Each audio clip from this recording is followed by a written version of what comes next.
Well, we're going to the brothel. I like devoting a stream to finishing an arc. Feels like it's a whole consistent story.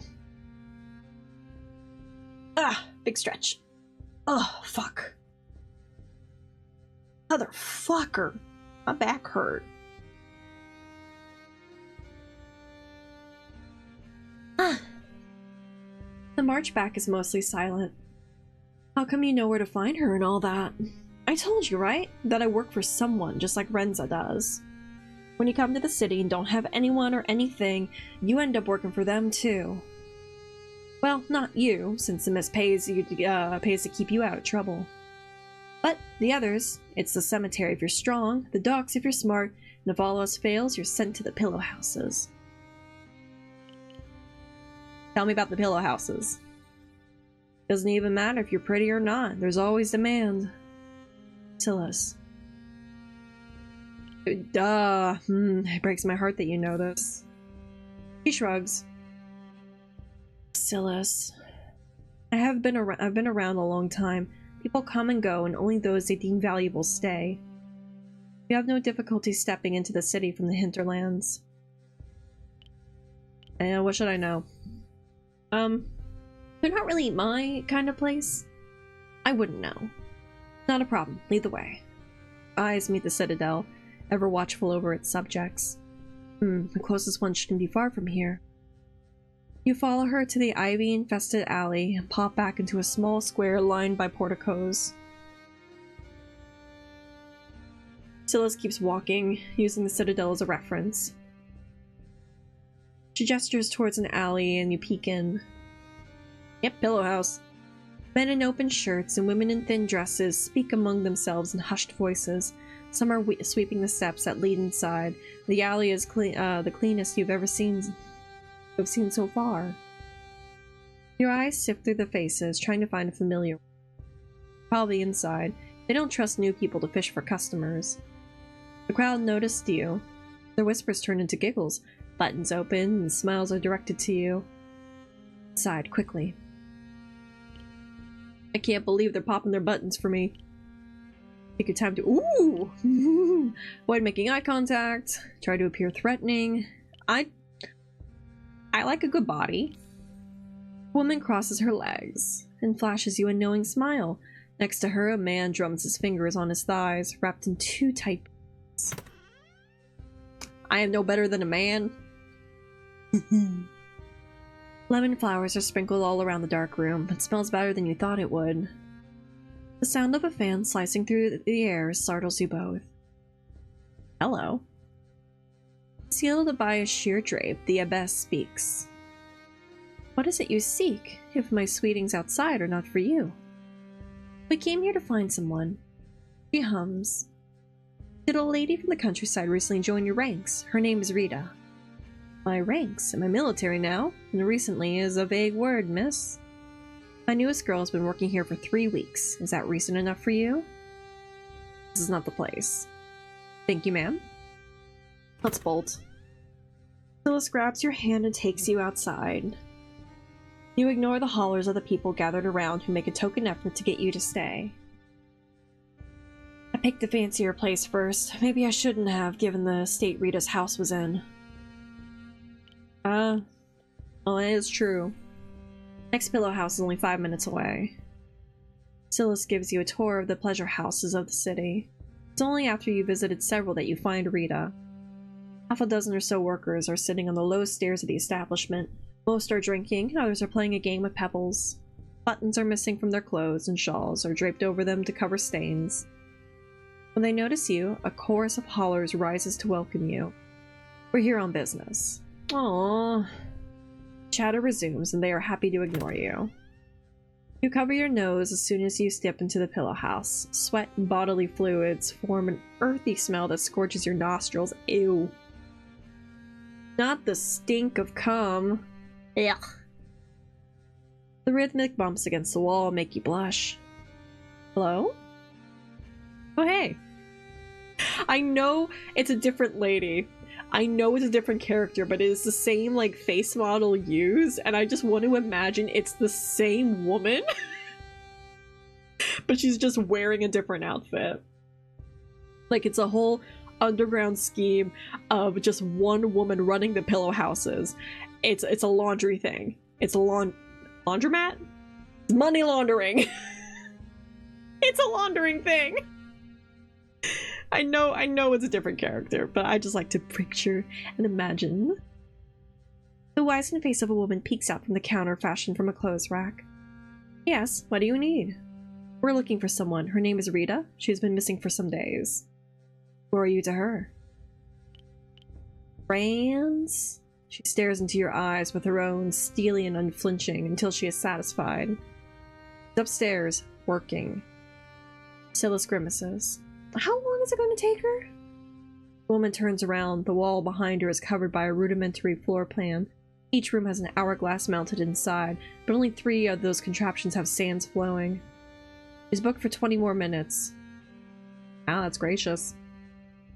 You rest your back against the wall, resign yourself to a very boring wait. It's not boring, we can hear people moaning in the other room. You hope you get used to the smell, but it's still piercing. Time passes slowly, sand grain after sand grain. Occasionally, the people outside raise their voices, but no one comes in. Heavy footsteps on the staircase announce the presence of a man with a feathered hat. He buttons up his doublet while walking, and ignores you. Bitch. Is Rita free now? Let her have some time for herself. She's still new. She needs it. How did she end up here? That's a tale for her to tell, not me. What's her rate? 5 coppers per ring. Distant bells toll in a chorus, marking the half hour. You have enough, and you hand her the coins. The upstairs is a dimly lit hall with a series of identical doors. Only one is open, and Silas knocks on its frame. Can we come in? A tired sigh precedes the woman's words. Of course. Hi, Rita. You want to talk about it? You want to talk about being mad about your husband and then, you know, pushing your kid? On the bed, Rita is combing her hair with her fingers. Her smile is thin and tired. The resemblance to her son is as stark as it is heartbreaking. Wait, do I know you from somewhere? Brought back your child when your husband fell ill. You're Misha's mother. It's the first time we met. Listen, I'm more of a mother than you are. And I don't know if I'm ready for kids. She stepped back sharply, putting the bed between you and her. Don't what? Don't speak of them? Silas's hand reaches for her dagger. You were ready to make your son an orphan. Leave or I'll scream. No, you won't. Your words rip away the emotions from her face, leaving it empty like a mask. Fuck yeah! Manipulate. Like a hand would rip a flower out of the soil, you steal her thoughts away from her. You're doing that. Yes? The threads of her mind come undone like under your power. Like a downpour, guided by your voice, her words spill out. Done all these things. Attempted to kill your husband. Why would you hurt your kid? What happened? Why'd you hurt your kid? You wasn't supposed to see it happen. You wasn't supposed to keep secrets from me. Had I known about the Theriac earlier, you wouldn't have left. You would have left earlier. Damn, he's trying to help his dad. What the fuck, man? What happened when you reached the city? I went to the university and told them of the Theriac I possessed, so it could be sold for a price. I was arrested and it was taken from me. It went as well as I expected it to go. I could not rot in jail, not me. I couldn't accept the bargain they offered, and here I am. Who's they? Rita doesn't answer you at first. Your mouth will not betray me. Your eyes will not give it away. Huh? Your mouth will not betray me. Your eyes will not give me away. That's different. Sounds familiar. Silas said something once when you were ambushed all those at night all those days ago. Yes. You attempted to kill your husband. He kept screaming. I could not sleep. His smell woke me up. He had soiled himself. He's dying from sickness. He was sick. Yeah, he was sick. He was not bringing home his daily wage. I couldn't afford to feed him and Miche by myself. Between your child and your husband, you clearly chose yourself. What are your intentions now? Find someone that will buy my freedom and marry me, or work until my debt is paid? And you just straight up abandon your kid, whose father is probably dying. This kid doesn't even know how to, like, make it on his own. Ooh. I don't like you, Rita. I don't like you at all.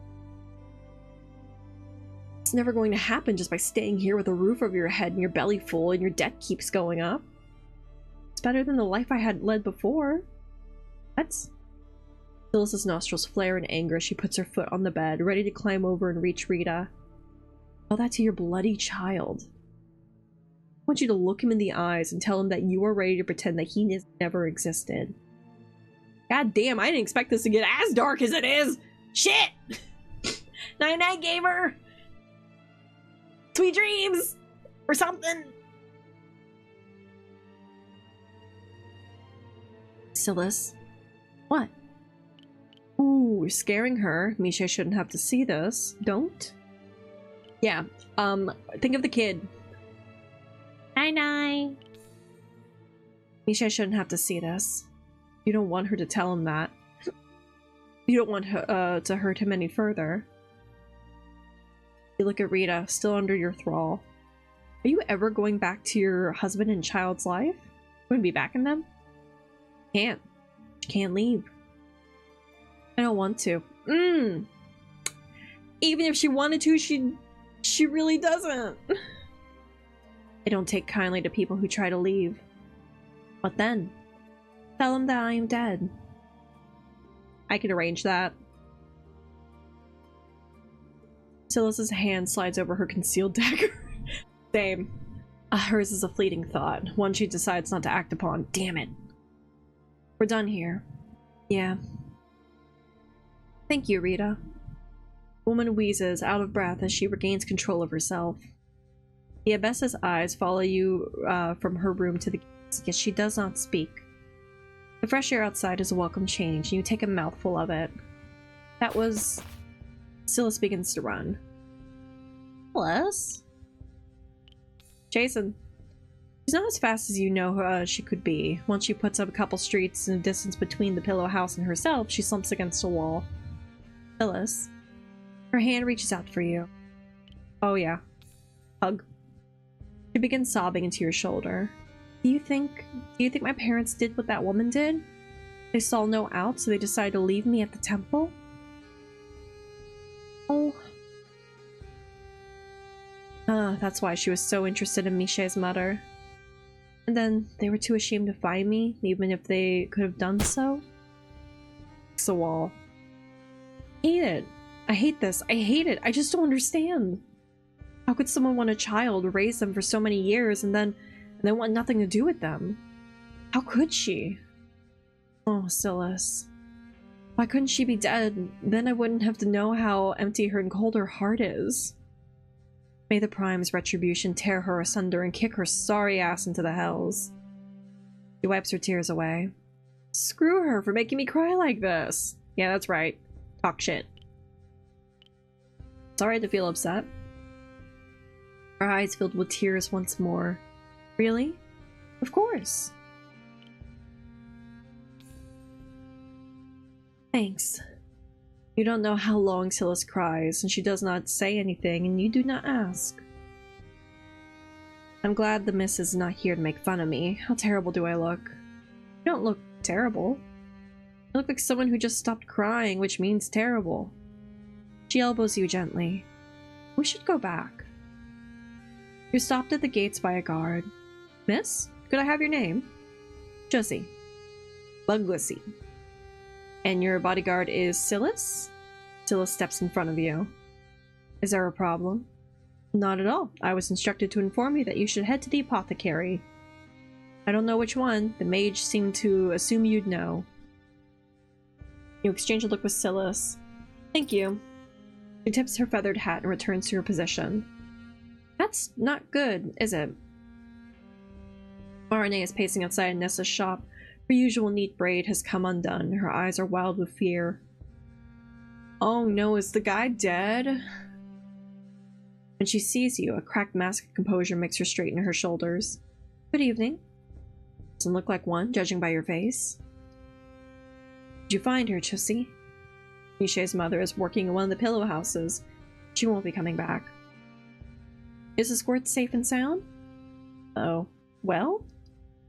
He is. But... Larene steels herself. His father didn't make it.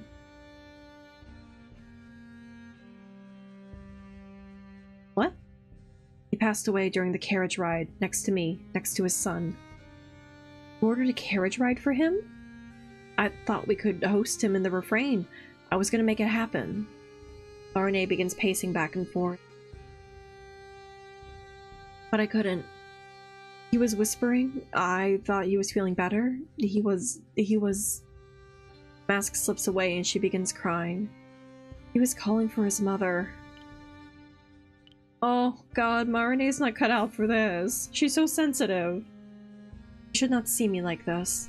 Like what? Acting normal for once? How dare you be so heartless? How dare you be so dramatic over his death? I bet you don't even know his name. I don't remember. Larene wipes the tears with the back of her hand. Egregorio's funeral will be held in the city. Oh shit! She got you! Greg! What about Miché? I asked Nessa to take him in as her apprentice. Want to leave a child with that crazy herb lady? Oh, Miché's gonna join my cult. Oh boy. What is the alternative? Not waking up the child, for starters. You're having quite the argument. Sorry. Larene, why don't you tell them what you learned about death by blood? You learned something. This is what Miché told me. It was his mother's birthday recently. Tilla spits on the ground. Yep. She wanted gifts from the city. New bedding, a pillow, some spoons, a mirror. Egregorio knew buying everything would take him days. Hold on a second. What was that again? What was everything that this bitch wanted? Her birthday. Bedding, a pillow, spoons, and a mirror. 2 of those things are probably precious metals. And then I'm pretty sure the pillow was stuffed with straw, probably like the bare minimum. The bedding, sheets being made, that's a lot. God damn it, just ask for good food! When he told Patron Lord Rizzo that he would be absent for some time, the Patron Lord replied with, "Leave for frivolous reasons, and you're as good as dead to me." Oh, I can't wait to kill this man. Lands of House Rizzo are far from Miché's house. Egregorio came from there. He moved closer to the city once he married and had a horse that cut the travel time to less than 2 hours. Do with that what you will. That is a pretty decent horse. A fast horse. We're going there tomorrow, right? To the lands of Rizzo. You nod. I'll stay here. A horse! A horse vault! There's so many powers behind that horse. It's horse-powered. Could you imagine? Okay, it's one thing to have like a long commute to work, like in a modern setting. But could you imagine riding to your job on horseback and it taking 2 hours? Jesus. Love horses. Nice. I have a strained relationship with horses. I can admire them from afar. Don't put me in a room with them. I am concerned about them. But they're pretty. And I definitely watched Spirit the Stallion as a kid. Oh no. Oh no indeed. Listen, Cinnamon the horse fucked me up hard. How you doing? I'll stay here. Remember to carefully inspect every water source. For now, I think we should retire for the night.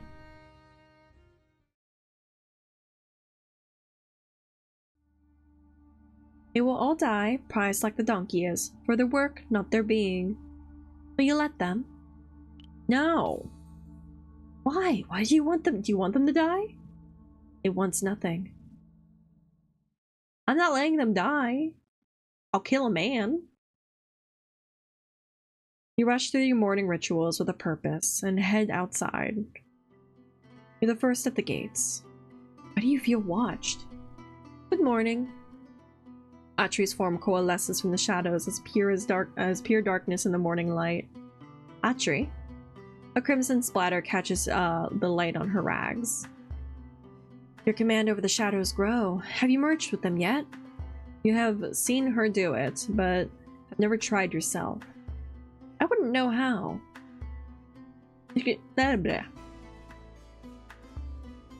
She extends her hand and touches the ivy crawling over the wall. When you wish to touch something, you do not ask for your arm to reach out. You do not beg your hand to inch its way toward it. You will it, and it happens. Trust yourself and do not ask the shadows. Command them. Instead of bumping against the wall, she steps into it and her form disappears. Then she taps your shoulder from behind. Like this. You are traveling through them. It's easier at night when everything is bathed in darkness. During the day, you might find your path interrupted. Be mindful of limitations. You cannot cross solid matter, and you will appear from nothingness, possibly scaring people. You must always remain hidden. Can others come with me? Only if the shadows welcome them. Alpheon could accompany you, but not your friends. Try it. Alpheon and I can fuck in the shadows! Let's go! Make out sesh! She seems confident that you will make it. The shadow you cast on the wall waves to you, and you nod at it. You have no questions for it, no demands. You will return to it. The shadows will welcome you. You take a step forward, and your body ceases to exist. You cannot see, for you have no eyes anymore, yet you know exactly where you are. I'm in the shadows! You crawl up the wall, and slide through the tiles on the roof, slow and awkward. The shadows aid you, growing deeper and darker to attract your attention. You inch your way back to the ground until you reach a lit spot, and the shadows are forced to push you out. You are out of breath. Dark spots cloud your vision, but Atri's hand is on your shoulder. Atri's hand on your shoulder brings you back. The more you practice, the less it will take from you. Atri smiles and disappears. I had a pet horse when I was younger. Why does this seem on brand for you? What was the horse's name? Listen, the only horse experiences I had were Girl Scout trips. That's it. Cinnamon fucked me up. I have such a grudge against Cinnamon. Huh. This really does seem on brand for you, Onyx. Atri smiles and disappears. Good morning. Silas is bright and early as usual. She rummages through her pockets to offer you a peach. Fruit! I want her peach. What? It's sweet and ripe. You start walking to the city gates. Will it really take us a day to reach the house, to the lands of House Rizzo? Gonna see the rat. Jack, I named him after the brand Hungry Jack because it was the first time I got to meet him. He ate an entire bag of carrots. Shut up, that's so cute. Oh, Jack's such a good horse name. What color was he? Was he a pretty boy? It would be short if we managed to scrounge a ride on a wagon, but I wouldn't count on it. The guards let you pass and you wonder if they recognize you. Hey, Silas. What do you think will happen to Rita? Nothing, hopefully. Black and white painted with one blue eye and one brown eye. Oh my god! He sounds so perfect! Oh, I bet he had a great time. Gave him all the snacks. What about Miche? Oh, don't care. Yeah, fuck Rita. With his pa 5 feet under and his mother out of the picture, he'll inherit some money. Not a lot, but their home had stuff inside. That noble house that rules the village might own the building, but they cannot claim that stuff. Definitely spoiled perfect. All pets deserve to be spoiled. All of them. Every last one of them. Guess they'll all end up in food and clothes and weird herbs. For Nessa's weird Wawa. Wawa? Herbalist apprentice, my butt. She'll teach him how to become a witch. You should see your face right now. What? There's a reason magic-y people stay in the halls, away from normal people. As you keep walking, the sun grows hotter on your skin. You should have brought a hat. You'll get burned like this. How are you not slowly cooking alive under that black coat? Let me take it off. All around you, grapevines curl around sticks planted to the grounds, and still small and acerbic. Slowly, the vineyards transform into barley fields dotted by the orchids and the small houses bunched around a barn. Every intersection is marked by a small stone signpost. What does that one say? 40 furlongs to the sign of the prime. That stands for Carolise. 17 to the crest with the anchor, and 20 to the one with the deer. Look at that one, all carved out. You can still see the vines of the Castaldon crest if you squint. The one with the burning branch under it belongs to House Rizzo. We still need to walk 90 furlongs to reach the lands. 90 furlongs? That's a lot of furlongs. What? I would assume miles. Make it sound bad, is it bad? Yeah, hopping a wagon doesn't sound so bad. Didn't you tease Marinae once for complaining about something similar? Make it before evening. That's hopeful. Is it bad? Make it sound bad. Is it bad? It's at least 6 more hours of walking? Ew. She looks down and raises her foot. My shoes even survived the trip? The cobblestones are gentler on them than all this dirt. I didn't think about that. Neither did I. You resume walking. Only the wells and the lands of House Rizzo are dangerous, right? I'd kill for something to drink. The wells around here should be safe. Hour after hour, the shadow you cast slowly drifts to the side. You stop to eat something in a village, only to resume your trek straight away. After several more hours of walking... Is that... Stone points to the side, the stone post at the side of the road is carved with a branch ablaze.